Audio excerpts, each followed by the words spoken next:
Hey y'all, I think in my first video today I told you God had given me some really good stuff last night and this morning that I wanted to share. I told you also I wasn't coming to town, but I had to come to town. So I'm going to record it now and let it upload as I drive back home. I'm sitting in my truck in Lake Jackson, Texas, on the Texas Gulf Coast. I got some good stuff here. I got the phone propped up on the steering wheel. It's raining. I started to let you watch the rain, but you probably don't want to see the rain any more than I do. I've got seven references here. I've got them all marked. And it's going to be some shuffling, and you're probably going to see the back of my Bible occasionally because I'm going to be looking at it and reading from it instead of paying attention. So you get another unprofessional video from me. I hope the message gets to you though. I'm going to be talking about removing demons from people. It is possible if you have faith. And one of the scriptures I'm going to be reading, a demon and somebody said, I know Jesus, or I know who Jesus is. I know who Paul is, but who are you? Speaking of someone that was casting out demons. So the demons knows people. And I'm going to be casting out some demons. I've got the faith. All right, let me get started here. The first one is in Hosea chapter 4, verse 6. God says, my people are destroyed for lack of knowledge. Because thou hast rejected knowledge, I will also reject thee, that thou shalt be no priest to me. Know some stuff, have knowledge, have faith, and you can move mountains. Okay, let me move to number 2. And it is in Ephesians chapter 6, verse 12. It says, for we wrestle not against flesh and blood. Flesh and blood is not who we wrestle against. But we do wrestle against principalities, against powers, against the rulers of darkness of this world, and against spiritual wickedness in high places. So that's who we wrestle against. That's where we need to be removing demons. And next we mosey over to, hang on.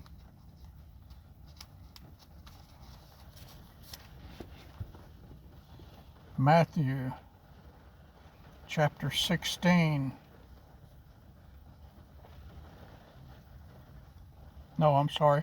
Chapter 17, verses 14 through 21.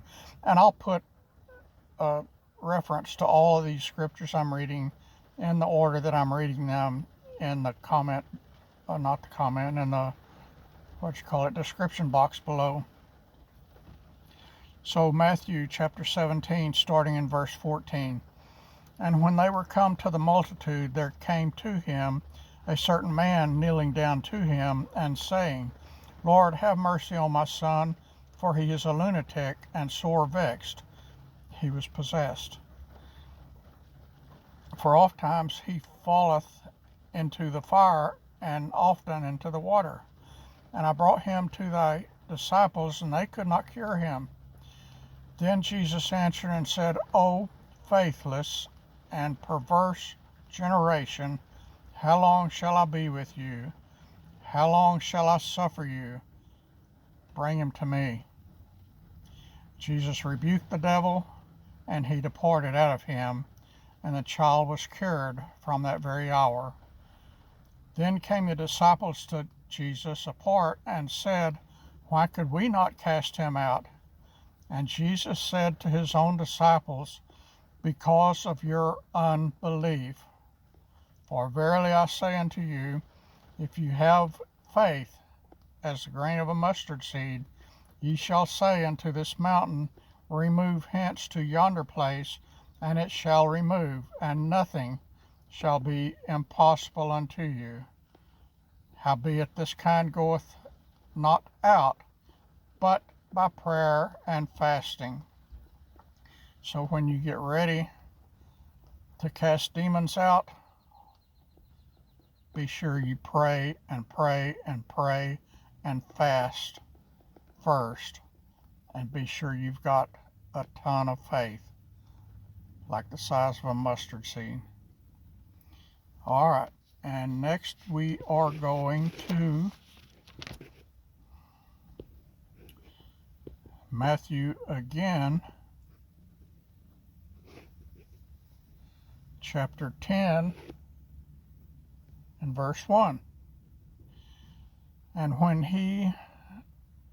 Jesus had called unto him his 12 disciples, he gave them power against unclean spirits to cast them out, and to heal all manner of sickness and all manner of disease. So again, if you belong to Jesus and you have faith, you can cure people and you can cast out demons. All right, next we go to somewhere,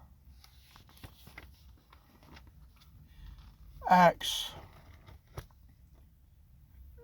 chapter 19, verses 11 through 16. And God wrought special miracles by the hands of Paul, so that from his body were brought unto the sick handkerchiefs or aprons, and the diseases departed from them, and the evil spirits went out of them. Then certain of the vagabond Jews exorcists took upon them to call over them which had evil spirits the name of the Lord Jesus, saying, We adjure you by Jesus, whom Paul preacheth. And there were 7 sons of one Sceva, a Jew, and chief of the priests, which did so. And the evil spirit answered and said, Jesus I know, and Paul I know, but who are you? And the man in whom the evil spirit was leaped on them, and overcame them, and prevailed against them, so that they fled out of that house naked and wounded. Bam. And we go to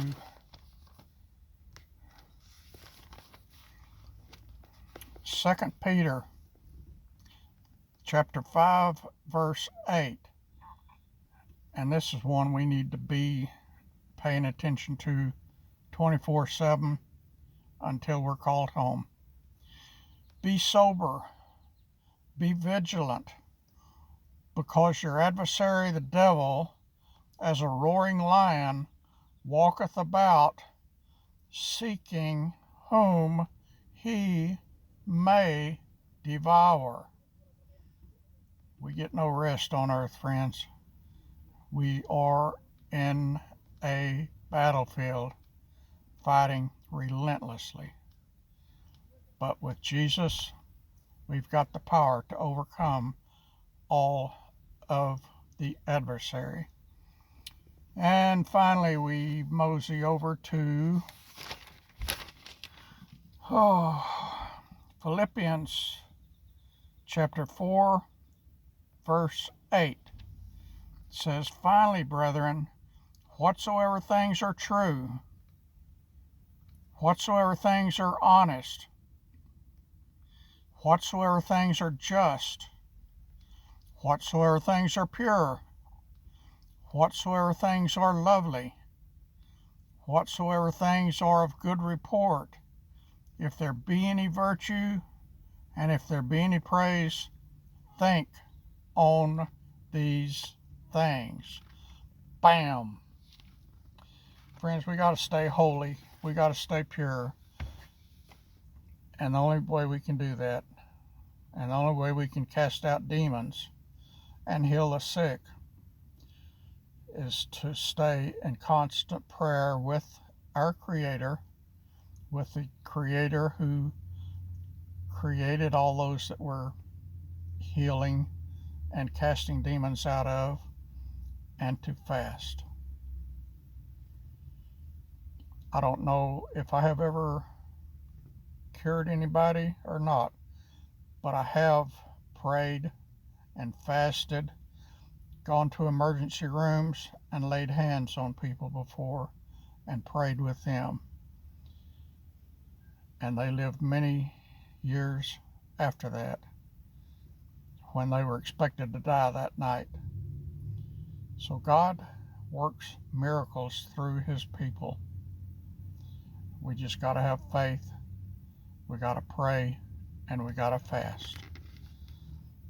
If you know somebody that's demon possessed, start praying and start fasting, and then go visit them.